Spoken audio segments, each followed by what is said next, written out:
Mi mamá me humilló en mi graduación, gritando que era un estafador.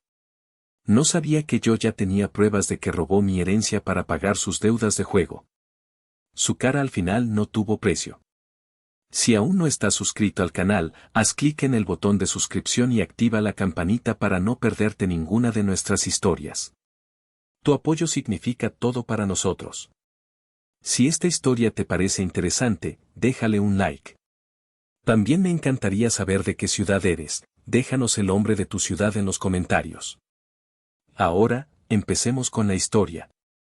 El aire dentro del auditorio era denso, una mezcla de perfume caro, laca para el cabello y esa electricidad palpable que solo se siente en los momentos culminantes de la vida. Estaba sentado en la segunda fila, ahogándome lentamente en mi propia toga de graduación. La tela sintética me picaba en el cuello y el birrete se sentía como un peso ajeno sobre mi cabeza. Pero debajo de la incomodidad, una corriente de orgullo, cálida y profunda, recorría mis venas. Lo había logrado. 23 años, y por fin era ingeniero civil. No era solo mi triunfo. Sentía que este diploma pesaba más que el simple cartón y la tinta con la que estaba impreso. Pesaba lo que pesan las promesas. Era el cumplimiento de un pacto silencioso que hice con mi padre la última vez que lo vi, antes de que su corazón, tan grande y tan trabajador, decidiera detenerse sin previo aviso. Él, un maestro de obra respetado, un hombre que leía los planos como si fueran poesía y cuyas manos callosas habían levantado la mitad de los edificios importantes de esta ciudad, siempre había soñado con esto. Cerré los ojos por un instante y la imagen de él vino a mí con una claridad dolorosa. Estábamos en una de sus construcciones, yo tendría unos 10 años. El aire olía a cemento fresco y a tierra mojada. Me pasó un casco de plástico, demasiado grande para mí, y me dijo con su voz grave y segura, mira, Lázaro. Yo levanto paredes, pero tú construirás cosas más grandes que yo, hijo. Con planos y con honor. Sobre todo, con honor. El honor. Esa palabra resonaba en mi cabeza mientras el rector de la universidad daba un discurso interminable sobre el futuro y la responsabilidad. Para mí, el honor era este momento. Era demostrarle a su memoria que su sacrificio, sus jornadas dobles, sus manos agrietadas, no habían sido en vano. Ahora, el peso de ser el pilar de la familia recaía sobre mis hombros, y este título era la primera viga maestra de esa nueva estructura. Sentía una responsabilidad casi sagrada, una melancolía dulce por su ausencia y una determinación feroz por no fallarle. Este no era el final de un camino, era el comienzo de todo. Era el día en que Lázaro Morales, el hijo de Arturo Morales, empezaba a construir su propio legado. Mis ojos buscaron entre la multitud y los encontraron. Mi madre, Graciela, sentada en la quinta fila, junto a mi hermano menor, Adrián. Lucía impecable, como siempre. Un vestido de lino color crema que seguramente costó más que mi renta de 2 meses, el cabello perfectamente peinado y un maquillaje sutil que gritaba elegancia. Pero yo la conocía. Conocía la tensión en la comisura de sus labios, la forma en que su sonrisa no llegaba a sus ojos. Desde la muerte de papá, se había obsesionado con las apariencias, con mantener un estatus social que se desmoronaba lentamente. Gastaba en pequeños lujos, como ella los llamaba, para mantener una fachada de prosperidad que ya no existía. Su mirada se cruzó con la mía por un segundo y me dedicó un asentimiento casi imperceptible, frío, distante. A su lado, Adrián, con sus 19 años, parecía aburrido. Se encorvaba en su asiento, mirando su teléfono a escondidas. Él nunca había entendido mi dedicación, mi necesidad de honrar a nuestro padre. Para él, la vida era más sencilla. Entonces, mi mirada encontró a Ximena. Estaba en un ángulo diferente, de pie cerca de una de las salidas laterales para tener una mejor vista. Llevaba un vestido sencillo de flores y su cabello oscuro caía sobre sus hombros. Cuando nuestros ojos se encontraron, me dedicó una sonrisa tan genuina y llena de luz que sentí como un nudo en mi pecho se aflojaba. Ella sí lo entendía. Había estado a mi lado durante las noches de desvelo, las crisis de cafeína y las dudas existenciales. Ximena era mi ancla, mi realidad en medio de la fachada cada vez más frágil de mi familia. Me levantó su teléfono, indicando que estaba grabando, y articuló un te amo silencioso. Le devolví la sonrisa, sintiendo una oleada de gratitud. Con ella a mi lado, sentía que podía construir cualquier cosa. Recordé el fondo educativo que nuestro abuelo materno había dejado, un dinero destinado a asegurar nuestro futuro. Mi madre lo administraba, y aunque a menudo se quejaba de que el dinero no rinde como antes, yo confiaba en que todo estaba en orden. Era mi madre, después de todo. ¿Por qué iba a dudar? Y ahora, con gran orgullo, llamamos al estrado a recibir su título como ingeniero civil, con mención honorífica, al joven Lázaro Morales. Mi nombre resonó en los altavoces y el mundo pareció ponerse en cámara lenta. Una ronda de aplausos brotó de la multitud. Gael, mi mejor amigo, soltó un silbido agudo desde algún lugar de las filas traseras. Me puse de pie, sintiendo las miradas sobre mí. Alicé la toga, enderecé los hombros y comencé a caminar hacia el estrado. Cada paso se sentía ligero, eufórico. Estaba dejando atrás al estudiante y convirtiéndome en el profesional. Subí los 3 escalones, estreché la mano de mis profesores, hombres y mujeres que me habían desafiado y formado. El rector, un hombre de cabello blanco y sonrisa amable, me esperaba al final con mi diploma en la mano. Estaba a solo 2 metros de él. Podía ver mi nombre, grabado en una caligrafía elegante. Era real. Todo era real. Y entonces, el silencio se rompió. No fue un ruido cualquiera. Fue un grito. Un grito agudo, lleno de una furia que helaba la sangre. Es un fraude. La voz era inconfundible. Era mi madre. Me detuve en seco. El tiempo se congeló. El rector frunció el ceño, confundido. Los aplausos se extinguieron como una vela en una corriente de aire. Un silencio denso, pesado, cayó sobre el auditorio. Graciela estaba de pie, temblando, con el dedo índice apuntando directamente hacia mí. Su rostro, normalmente tan compuesto, estaba desfigurado por la rabia. Y volvió a gritar, para que nadie tuviera dudas. Pagó para pasar sus exámenes. No merece ese título. El mundo se hizo añicos. El diploma se sentía como un trozo de hielo en mis manos. Lo tomé del rector de forma mecánica, sin mirarlo a los ojos, murmurando un gracias que sonó hueco hasta para mí. Di media vuelta y bajé del escenario. Nadie aplaudió. El silencio era un monstruo que lo devoraba todo, un silencio puntuado únicamente por los murmullos confusos y el llanto agudo de mi madre, que ahora estaba siendo escoltada hacia la salida por 2 guardias de seguridad. No la miré. No podía. Encontré un pasillo de servicio, uno de esos corredores anónimos con olor a cloro y a soledad, y me escondí allí. Mi teléfono vibraba sin cesar en el bolsillo de mi pantalón, debajo de la toga. Eran mensajes de Ximena, de Gael, de mis primos. No contesté a ninguno. Apoyé la espalda contra la pared fría y me deslicé hasta el suelo, con el diploma aún en la mano. La primera oleada de emoción fue una vergüenza tan caliente que sentí que me quemaba la piel. La humillación pública, frente a mis compañeros, mis profesores, la familia de Ximena. Quería que la tierra me tragara. Pero entonces, algo más profundo y oscuro comenzó a surgir desde el fondo de mi estómago. No era tristeza. No era dolor. Era una furia. Una furia fría, calculadora, tan intensa que me dejó sin aliento. No lloré. Las lágrimas se sentían como un lujo que no podía permitirme. Mi mente, esa mente de ingeniero entrenada para analizar problemas estructurales, para encontrar el punto débil de cualquier construcción, se puso a trabajar. Dejé de pensar como un hijo y empecé a pensar como un investigador. ¿Por qué? ¿Por qué ahora? ¿Por qué de esta manera tan destructiva, tan pública? No tenía sentido. Si creía que yo era un fraude, ¿por qué esperar hasta el último segundo? ¿Por qué no hablarlo en casa? ¿Por qué montar un espectáculo que no solo me destruía a mí, sino que manchaba el apellido de la familia, el apellido de mi padre? La respuesta era obvia, el objetivo era la destrucción. Máxima, irreparable y pública. Mi teléfono volvió a vibrar. Era Gael. Lo ignoré. Luego, un mensaje de Ximena: estoy en la puerta trasera del auditorio. No te vayas sin mí. Te quiero.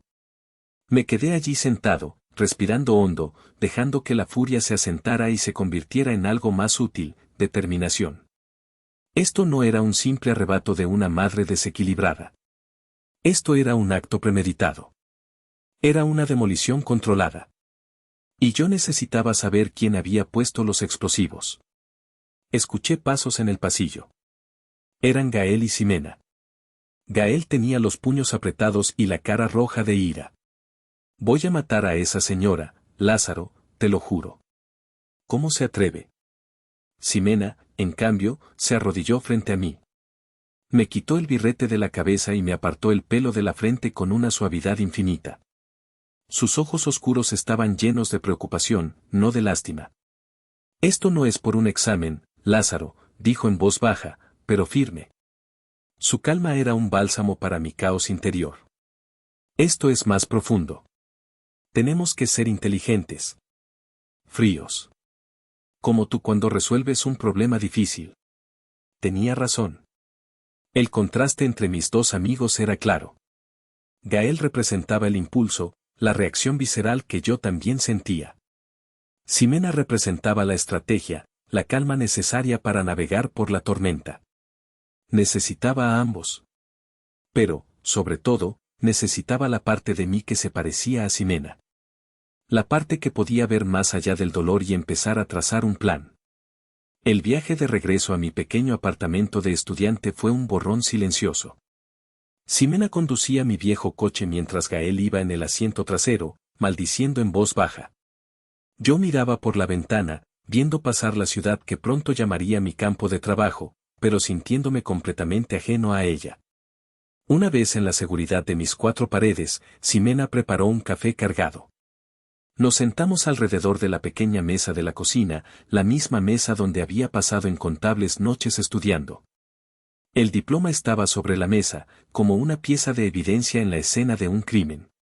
De acuerdo, dijo Ximena, rompiendo el silencio. Pensemos. Esto no puede ser aleatorio. Tu madre tenía una razón para hacer esto hoy. Gael resopló. La razón es que está loca, Ximena. Siempre lo ha estado un poco. No, es más que eso, insistí, mi voz sonando extrañamente calmada. Fue demasiado específico. Pagó para pasar sus exámenes. ¿De dónde sacó eso? Y entonces, Ximena dejó su taza sobre la mesa con un chasquido. Lázaro, ¿recuerdas lo que pasó hace 2 años? ¿Con la beca de la Fundación de Ingenieros? Claro que lo recordaba. Era una beca importante, una que cubría la matrícula de los 2 últimos años. Yo cumplía todos los requisitos, mi promedio era el más alto de mi clase. Estaba prácticamente garantizada. Y de repente, una semana antes de la notificación, me informaron que mi solicitud había sido retirada. Cuando pregunté por qué, la respuesta fue un vago error administrativo. Mi madre, en ese entonces, me había consolado de una manera extraña. No te preocupes, hijo. Para eso está el fondo de tu abuelo. A veces las cosas pasan por algo. No le di más importancia, frustrado pero resignado. ¿Y qué hay de todas las veces que se ha quejado de dinero?, continuó Gael, entrando en la dinámica. Mi papá siempre dice que no entiende cómo a tu mamá nunca le alcanza, con la buena casa que tiene ni el fondo ese del que siempre hablas. Empecé a conectar los puntos. Los viajes de amigas de mi madre, que siempre parecían coincidir con momentos en que yo necesitaba dinero para libros o materiales. Sus evasivas cuando le pedía un estado de cuenta del fondo educativo. Su insistencia en que ella debía administrarlo todo para que no lo malgastáramos. Recordé una conversación de hacía apenas 1 año. Le había pedido ayuda para pagar un curso de software de diseño avanzado. Ella suspiró con dramatismo por teléfono. Ay, hijo. El dinero no rinde como antes. Deberías agradecerme que yo lo administro, o ya no tendrías nada. En ese momento, sus palabras sonaron a una preocupación maternal un poco exagerada. Ahora, a la luz de la humillación pública, sonaban como una amenaza. como una confesión. Ella no quería que me graduara, dije en voz alta, y la verdad de esas palabras me golpeó con la fuerza de un martillo. Si me graduaba, tendría la edad y el derecho legal para pedirle cuentas. Para ver los números yo mismo. El escándalo en la graduación no era para detenerme. Era para desacreditarme. Para que, cuando yo descubriera la verdad y la acusara, nadie me creyera. Para que todos dijeran, ah, es el hijo resentido que fue expulsado por fraude. Era un plan. Un plan cruel, retorcido y desesperado. La realización cayó sobre nosotros con un peso abrumador. Gael se quedó sin palabras, su ira reemplazada por una incredulidad sombría. Ximena me tomó la mano por encima de la mesa, sus dedos fríos entrelazados con los míos.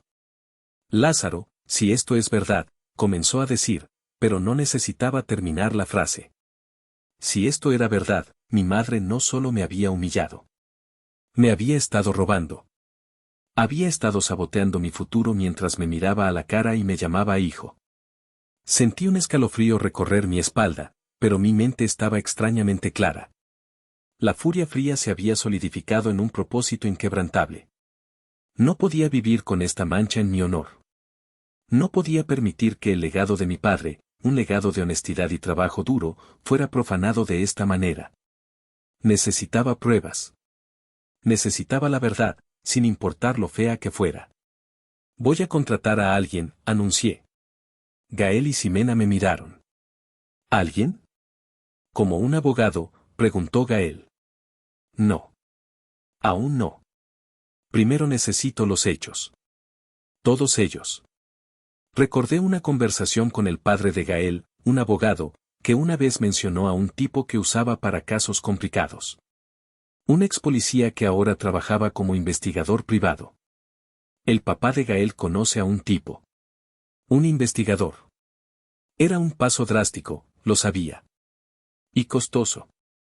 El poco dinero que tenía ahorrado estaba destinado a la entrada para un coche nuevo o para empezar a pagar mis propias herramientas de trabajo. Pero en ese momento, me di cuenta de que no había mejor inversión que la verdad.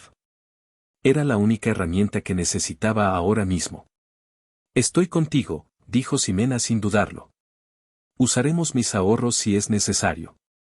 Gael asintió, su expresión seria. ¿Y los míos? Lo que sea para desenmascarar a esa. Se detuvo, por respeto a mí. Negué con la cabeza. No. Esto lo hago yo. Es mi pelea. Me levanté de la mesa y caminé hacia la ventana. Miré la calle, la vida normal que continuaba allá afuera, ajena a la guerra que acababa de declararse en mi pequeña cocina. Ya no era una víctima pasiva de las circunstancias. Me había convertido en el investigador principal de mi propia vida. Mi objetivo ya no era la venganza, al menos no del todo. Era la claridad. La verdad. Voy a deconstruir esta mentira, me dije en voz baja, mi reflejo devolviéndome una mirada dura en el cristal. Pieza por pieza, hasta que solo queden los cimientos de la verdad. Al día siguiente, me reuní con Morales. No usaba su primer nombre. Era solo Morales, un hombre de unos 50 y tantos años con ojos cansados que parecían haberlo visto todo y un apretón de manos firme como el acero. Su oficina era pequeña, desordenada y olía a café rancio y a tabaco, pero emanaba un aire de competencia discreta. Le conté toda la historia, desde la muerte de mi padre hasta el grito en el auditorio. No omití nada, ni siquiera la vergüenza que sentía. Morales escuchó sin interrumpir, tomando notas en una libreta gastada. Cuando terminé, se reclinó en su silla, que crujió en señal de protesta. El 90% de mis casos familiares empiezan con dinero y terminan con rencor, dijo con su voz rasposa. O al revés. Necesitaré acceso a tus datos, una autorización firmada para hacer averiguaciones en tu nombre y un anticipo. Le di todo lo que pidió. Al salir de su oficina, me sentí extrañamente ligero, como si hubiera transferido una parte de la carga. La espera fue una tortura. Los días se arrastraban. Intenté actuar con normalidad. Ximena y yo íbamos al cine, salía a tomar una cerveza con Gael, pero la pregunta siempre flotaba en el aire, sin ser formulada. Mi madre intentó llamarme varias veces. No respondí. Le envió mensajes a Adrián, diciéndole que yo era un malagradecido, que estaba poniendo a todos en su contra. Adrián me reenviaba los mensajes, confundido y atrapado en el medio. Le dije que tuviera paciencia, que pronto entendería todo. Una semana después, Morales me llamó. Tengo algo. Ven a la oficina.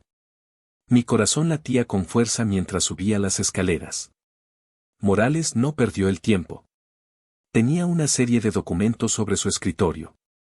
Tu madre ha estado retirando dinero del fondo de forma regular durante los últimos 4 años, comenzó, señalando un estado de cuenta. Cantidades que no parecen justificarse con gastos de matrícula. 5.000 por aquí, 10.000 por allá. Siempre justo por debajo del límite que activaría una alerta bancaria. Eso ya era malo. Pero lo que dijo a continuación fue lo que hizo que el suelo se abriera bajo mis pies. Pero eso no es lo peor, chico. Hice una revisión de la propiedad, la casa de tu familia. Me pasó un documento del registro público. Hace 18 meses, tu madre solicitó una segunda hipoteca sobre la casa. Una deuda considerable. Y para hacerlo, necesitó la firma de todos los propietarios legales. Tú te convertiste en propietario legal al cumplir los 18, como heredero de tu padre. Señaló una firma en la parte inferior del documento. Era mi nombre. Pero yo nunca había firmado eso. La traición se volvió tangible, física. No era solo el dinero de mi educación, el dinero que mi abuelo me había dejado. Era el techo de mi familia. La seguridad que mi padre había construido con sus propias manos, ladrillo a ladrillo. La había puesto en riesgo. Y había usado mi nombre para hacerlo. 2 semanas más tarde, recibí la llamada final de Morales. El cuadro está completo, dijo. Y es más feo de lo que pensabas. Cuando llegué a su oficina, el escritorio estaba cubierto de papeles, estados de cuenta, registros de propiedad, informes de crédito. Y en el centro, una serie de fotografías. Tu madre no es solo una mala administradora, Lázaro, dijo Morales, pasándome una de las fotos. Es una jugadora. La foto era granulada, tomada desde lejos, pero inconfundible. Era Graciela, sentada en una mesa de póker de altas apuestas en un casino de una ciudad vecina. Llevaba un vestido brillante, reía a carcajadas y sostenía una copa de champán.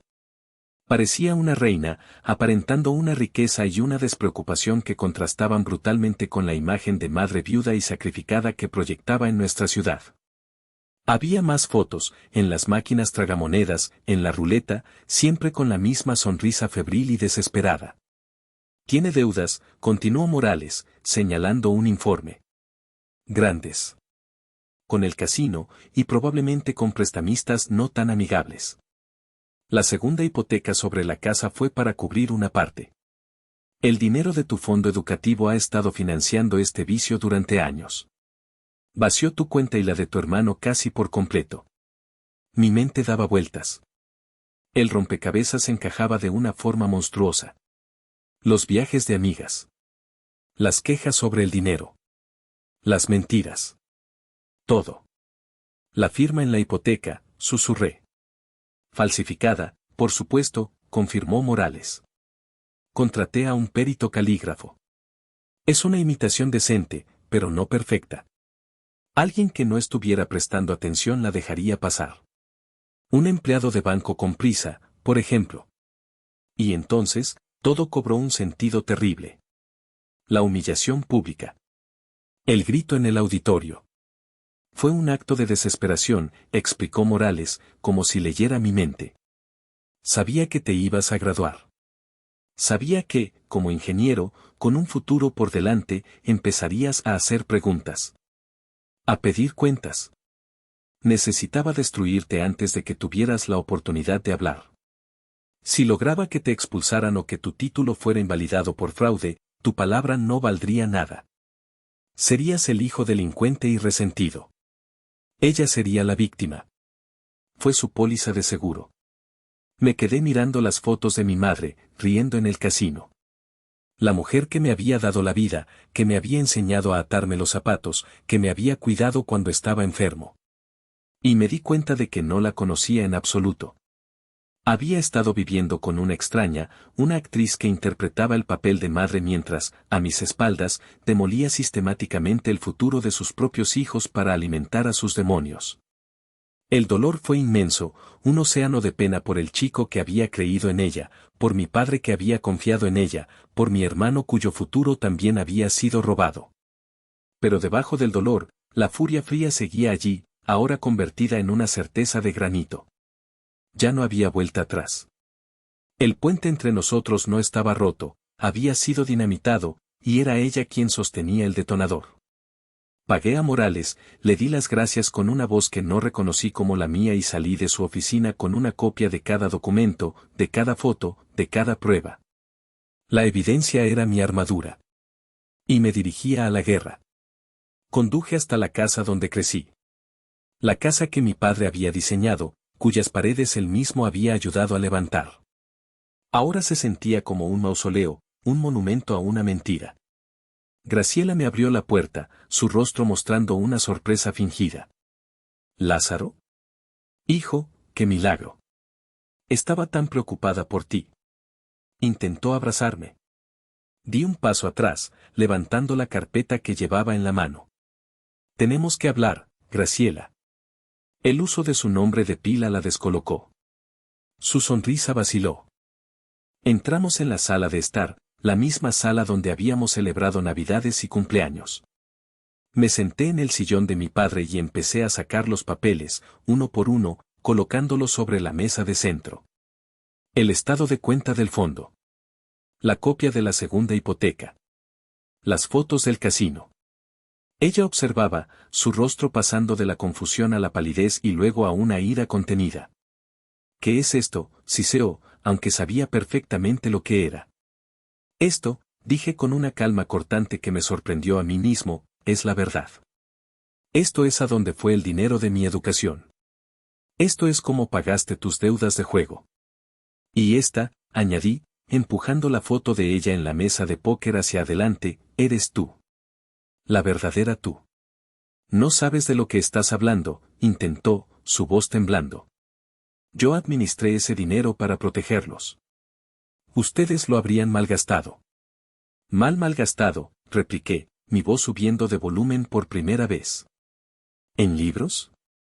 ¿En cursos? ¿En mi futuro? ¿O lo malgastaste tú en una escalera de color que no salió? ¿En el número rojo de la ruleta? Se levantó de un salto. Soy tu madre. Me debes respeto. El respeto se gana. Y tú lo perdiste todo. Me levanté también, enfrentándola. Éramos casi de la misma altura, pero en ese momento, me sentí como un gigante. No solo robaste mi dinero. Robaste el sudor de mi padre y la memoria de mi abuelo. Usaste el hogar que él construyó como ficha de casino. Escupiste sobre su legado para pagar tus vicios. Eso, dije, mi voz bajando a un susurro helado, eso no te lo perdonaré jamás. Fue entonces cuando se rompió. Las lágrimas de cocodrilo brotaron. No entiendes la presión que he tenido. Sola, viuda. Tenía que mantener las apariencias. Por la familia. Por la familia, me reí, una risa amarga y sin alegría. ¿Destruiste el futuro de tus hijos por la familia? ¿Me humillaste frente a cientos de personas por la familia? No, Graciela. Lo hiciste por ti. Solo por ti. Porque no soportabas la idea de que yo tuviera éxito. Porque mi éxito hacía tus fracasos aún más evidentes. Recogí mis papeles. La batalla había terminado. La negación, el victimismo, la ira. Había visto todas sus armas, y ninguna había funcionado. Voy a recuperar cada centavo, le dije desde la puerta. Y voy a limpiar mi nombre. Y el de mi padre. Me di la vuelta y me fui, dejando atrás a la mujer que me dio la vida, ahora solo una extraña llorando entre las ruinas de la casa que ella misma había ayudado a destruir. Mi siguiente parada fue el pequeño taller mecánico donde trabajaba Adrián. Lo encontré debajo de un coche, cubierto de grasa. Cuando me vio, su expresión fue de cautela. Las últimas semanas lo habían puesto en una posición imposible. Adrián, tenemos que hablar, le dije. Nos sentamos en 2 cajas de herramientas vacías, y le mostré las mismas pruebas. Observé cómo el rostro de mi hermano pasaba de la incredulidad a la comprensión y, finalmente, a una profunda y silenciosa tristeza. Vio los retiros de su propio fondo educativo, vio la firma falsificada, vio las fotos. Ella me dijo que tú eras irresponsable, murmuró, mirando un extracto bancario. Que gastabas el dinero y que ella tenía que cubrirte. Nunca le pedí un centavo desde que me fui a la universidad, Adrián. Cada vez que ella te decía eso, probablemente acababa de regresar de uno de sus viajes. Levantó la vista, sus ojos jóvenes llenos de un dolor que yo conocía muy bien. ¿Y mi dinero? ¿El que era para mi escuela de mecánica? También se fue. Lo siento, hermano. Se cubrió la cara con las manos sucias de grasa y sus hombros se sacudieron. No lloró ruidosamente, pero yo sabía que su mundo, al igual que el mío, se había fracturado. Me senté a su lado en silencio, poniendo una mano en su espalda. Éramos 2 huérfanos, con una madre todavía viva. Esa noche, conduje hasta la casa de mi tío Samuel, el hermano menor de mi madre. Era un hombre bueno, amable, pero siempre había vivido a la sombra de su hermana mayor. Lo encontré regando sus rosales, una actividad que siempre parecía calmarlo. Le expliqué la situación con la misma calma metódica. Él escuchaba, su rostro poniéndose cada vez más pálido. Cuando terminé, dejó la manguera en el suelo y se sentó pesadamente en un banco del jardín. Yo le presté dinero, confesó, su voz apenas un susurro. Varias veces. Me dijo que era para emergencias médicas tuyas, de Adrián. Una vez para una supuesta operación tuya de apendicitis. Otra para pagar una deuda que, según ella, habías contraído. Cerré los ojos. La red de mentiras era más extensa de lo que había imaginado. Había usado a sus propios hijos como excusa para estafar a su hermano. ¿Por qué no me dijiste nada, tío? ¿Por qué no me preguntaste si era verdad? Lágrimas brotaron en sus ojos. Me dio vergüenza, Lázaro. Y le tuve miedo. Graciela siempre ha sabido cómo hacerte sentir pequeño, cómo manipularte. Me amenazó con alejarme de ustedes, con decir que yo intentaba dividir a la familia. Soy un cobarde. No sentí ira hacia él, solo una profunda lástima. Él también era una víctima de su manipulación. Su confesión, sin embargo, solidificó mi resolución. Cualquier pequeña duda que pudiera haber albergado sobre darle a mi madre una salida, una oportunidad de redimirse, se evaporó. La traición era demasiado profunda, demasiado sistemática. Estaba completamente solo en esto, y tenía que llevarlo hasta el final. Contratar a un abogado fue el siguiente paso lógico. La licenciada Soto, una mujer de unos 40 años con una reputación de ser implacable en los tribunales, revisó mi montaña de pruebas con una ceja arqueada de aprobación. Señor Morales, dijo después de una hora de silencio. Esto no es un drama familiar. Esto es fraude, falsificación y robo. Es un caso penal esperando a suceder. Pero primero, vamos a recuperar su dinero. Presentaremos una demanda civil de inmediato. Y así lo hicimos. La noticia de la demanda cayó como una bomba en nuestra pequeña ciudad. Aquí, donde todo el mundo se conoce y el apellido de una familia es su capital más importante, un escándalo así era un terremoto. La fachada de Graciela se derrumbó de la noche a la mañana. Sus amigas del club de bridge dejaron de devolverle las llamadas. Fue invitada a renunciar a sus puestos voluntarios en la beneficencia local. La gente susurraba cuando entraba en el supermercado. La mujer que había construido su identidad sobre una base de elegancia y respetabilidad se convirtió en una paria. Un día, mientras tomaba un café, don Ramiro, el anciano dueño del restaurante al que mi padre solía llevarme, se sentó en mi mesa. Era un hombre de pocas palabras, con la sabiduría del tiempo grabada en su rostro. Tu padre estaría orgulloso de tu valentía, muchacho, me dijo, su voz ronca. Se quedó en silencio un momento, mirando su taza de café. Él siempre supo que tu madre tenía un agujero en las manos. Se preocupaba. Intentó ponerle límites, pero ella era su debilidad. Esas palabras fueron un bálsamo para mi alma herida. No estaba loco. No estaba siendo un hijo cruel y vengativo. Estaba haciendo lo que mi padre, quizás, no había tenido la fuerza o el corazón para hacer. El apoyo silencioso de la vieja guardia de la ciudad, los amigos de mi padre, los que conocían la verdadera historia detrás de las puertas cerradas, validó mi decisión de una manera que ninguna victoria legal podría hacerlo. Adrián se mudó conmigo a mi pequeño apartamento. No podíamos soportar vivir en esa casa, con el fantasma de las mentiras en cada habitación. Nuestra relación, antes distante, se fortaleció en la adversidad. Nos convertimos en un equipo, dos hermanos contra el mundo, aprendiendo a cocinar, a limpiar y, sobre todo, a confiar el uno en el otro. La demanda no era solo sobre el dinero. Era sobre la verdad. Era una demolición controlada y pública de una vida construida sobre el engaño. Cada paso del proceso legal, cada documento presentado, era un golpe de mazo contra los muros de esa fachada. Y yo estaba allí, con el casco puesto, supervisando la demolición de mi propia madre, sintiendo una mezcla agridulce de justicia y una tristeza infinita por lo que nuestra familia podría haber sido. El día del juicio, el tribunal estaba lleno de una curiosidad morbosa. Vi a vecinos, a antiguos amigos de mi madre, a gente que apenas conocía. Graciela estaba sentada al otro lado del pasillo con su abogado. Se veía más pequeña, encogida. El vestido caro había sido reemplazado por un traje sastre sencillo y oscuro. Su cabello, normalmente perfecto, parecía sin vida. La máscara había caído, y lo que quedaba debajo era una mujer frágil y derrotada. No me miró ni una sola vez. El juicio fue corto. La licenciada Soto presentó las pruebas de forma metódica, irrefutable. El informe del perito calígrafo sobre la firma falsificada. Los estados de cuenta bancarios que trazaban el dinero desde mi fondo hasta cuentas relacionadas con el casino.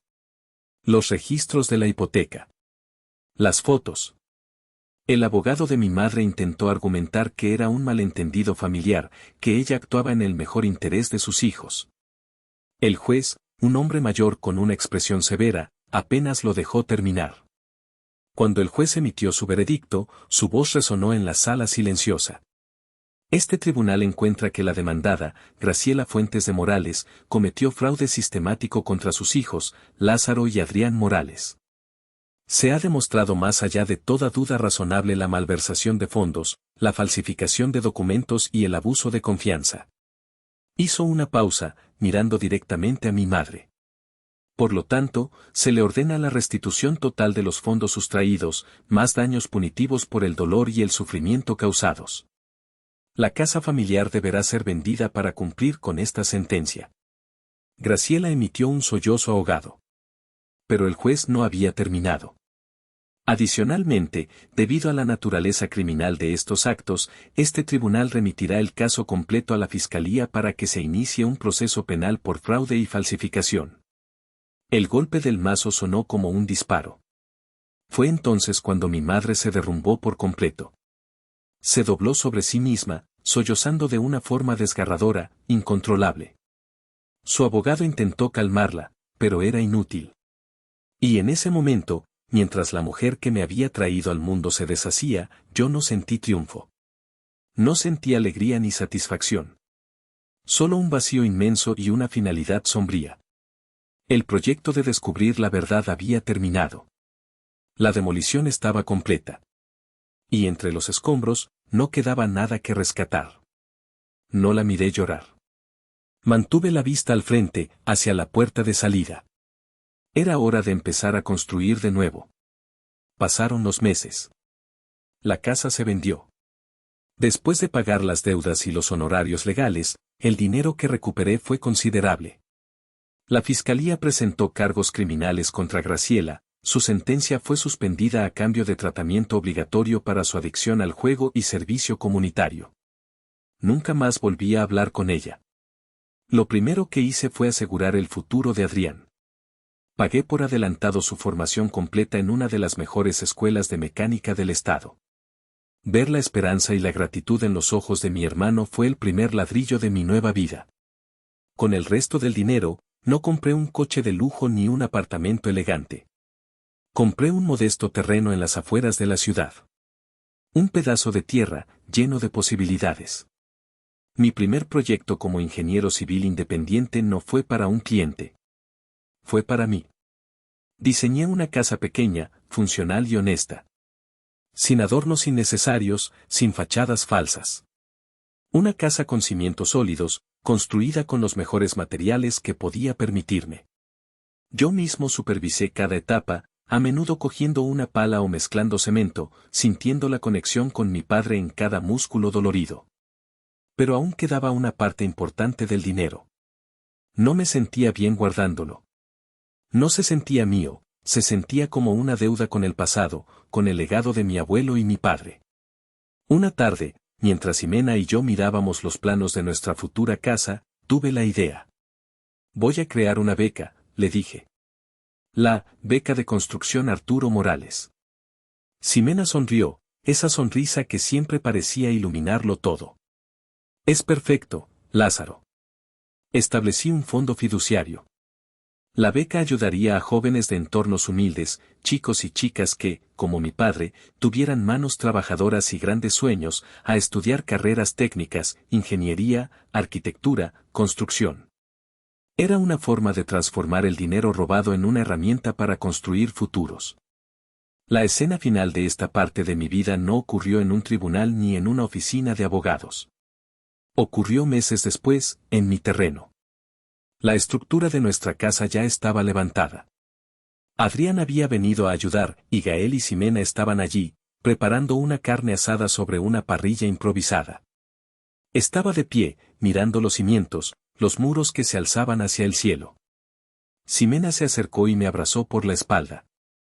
Apoyé mis manos sobre las suyas. Olía a tierra, a trabajo, a futuro. Ya no era solo el hijo de Arturo Morales. Era Lázaro Morales, el constructor. Y no solo estaba construyendo una casa. Estaba reconstruyendo una vida, mi vida, sobre una base inquebrantable de honestidad y trabajo duro. El verdadero legado de mi padre. Y eso, me di cuenta, era algo que nadie, nunca, podría robarme.